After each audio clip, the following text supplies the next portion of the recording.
How are you enjoying this team event, and what do you think is the way forward? Do you think it's got a great potential? I do not think so much about the format of the event in terms of the scoring, but I think it's really good.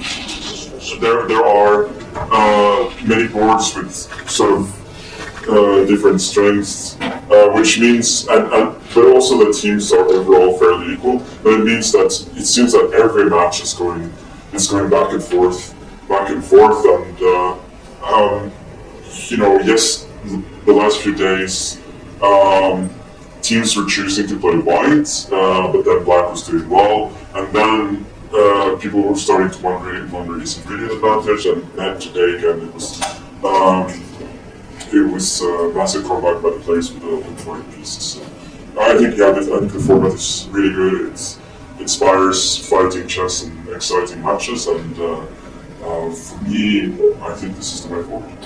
And you have played N42 like Pragnanda last year, and he's with your team right now. Could you talk to us about him more, if you have a chance to talk to him? Yeah, I would say not only Prag, but also the other prodigies in my team, Lukash and Archie. They're really interesting to talk to when it comes to chess. They calculate extremely well, and as for Prag, I think he's shown in the past in the Champions Chess Tour online that he's extremely good at rapid chess, but he's at his best, and the chess that he's showing here suggests that he's taking even further steps. So it's been really impressive to see. Sorry, next question, someone else. Yeah, can you talk about the team dynamics? How do you, with working with these three juniors? So can you talk about briefly how do you prepare? What are your routine? Well, they're really good. So I'm just trying to let them do their thing, and then answer any question obviously that they might have. But I think they're really good. So they're most of the time. Dubai has been good to you. You've won all the world titles here. You've earned your grandmaster title here, and now you have a chance to make history to add a major team event. So how are you feeling going into the second half? You're still leading the tournament, so what are your thoughts about it? Yeah, we're still in the top two, which is the most important. But I think what this event has shown so far is that most of the matches really come down to the wire.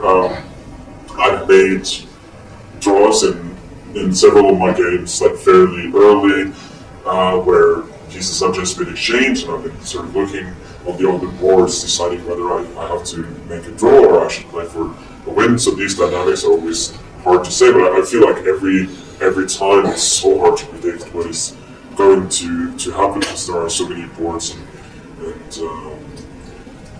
fighting. Can you just talk briefly? Yeah, so what I was going to say is just that,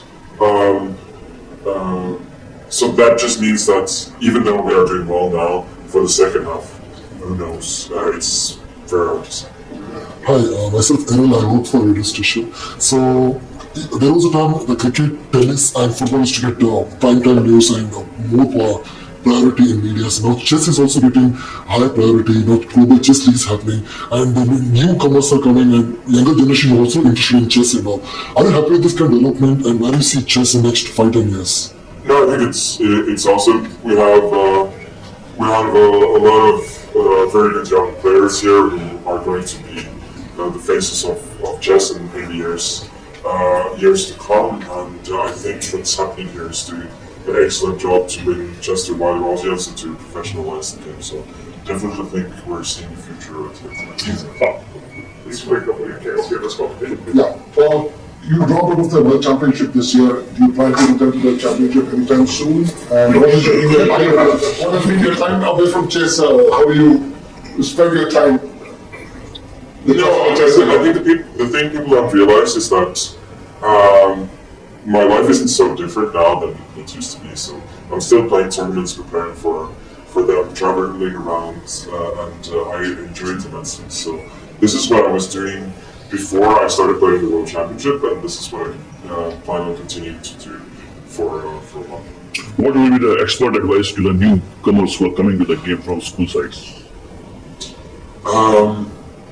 It's very hard for me to say because different things work for different people. But for me, this game has always been a lot of fun, and that's the message I'm trying to get across to everybody that chess is a fun game, and I hope others will join in the fun.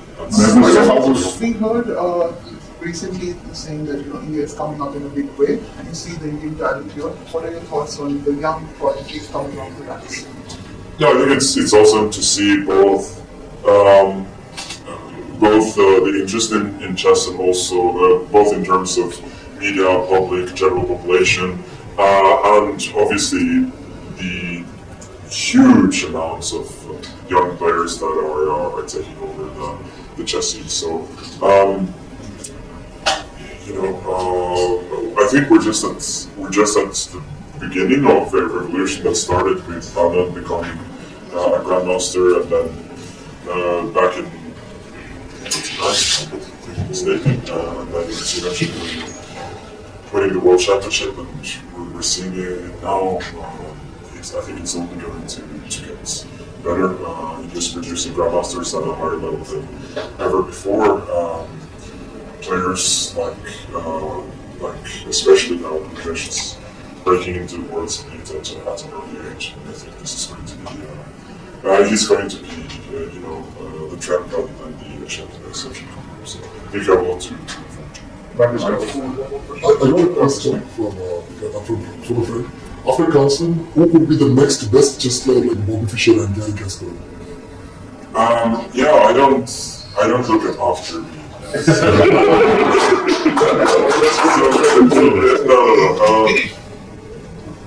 No. I was asked this question like 11 years ago, and because this, it was a friend of my father's actually who asked me like, what are you going to do in 15 years when somebody comes along who's better than you? And I was like, no, it's not. I'm still fighting.